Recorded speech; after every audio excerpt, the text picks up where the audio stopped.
From this to this.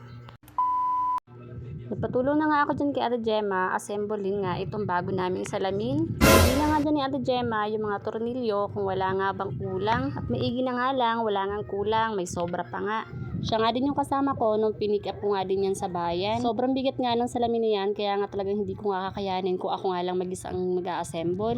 Grabe guys, kung nararamdaman nyo lang yung sayang nararamdaman ko ngayon, sobrang saya ko talaga. Dahil meron na namang isang pangarap ko ang natupad. Alam nyo, i-share ko lang, minsan madalas namin pag-awayan ng aking jowa Bells pag nagkakaroon kami ng ganitong gamit. Kasi nga guys, hindi ko sinasabi sa kanya. Nagugulat na lang siya na meron na kaming ganito sa bahay. Kasi nga, ayaw niyang kukuha ko sa mga ganito, yung hulugan, ganyan, yung utang, ganyan. So ako naman, nanghihinayang naman ako kapag ika-cash ko kasi masyadong mabigat, di ba? Kasi kung hulugan or utang pa naman siyang kukunin, hindi siya mabigat. Parang 2 araw lang namin na budget, so ang ginagawa ko, nagtitipid kami ng 2 araw, ganun. Kahit ayaw naman ng aking jowa Bells pag alam niyang gusto ko, dinadramahan ko lang siya, kaya hayang, wala na siya nagagawa, panalo niya ako, ganun. Kaya naman salamat. Seryoso nga dyan si Ate Gemma sa pagkakabit. Alam nyo guys, pagod na yan. Tsaka pawis na rin.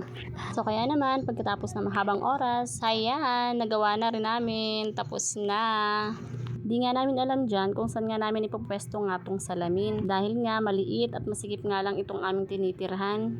Pag nakalipat na nga kami, doon ka na nga lang malalagay sa tamang pwesto. Hanggang dito na lang muna. Kung nakaabot ka nga sa video na to, maraming salamat po. Bye!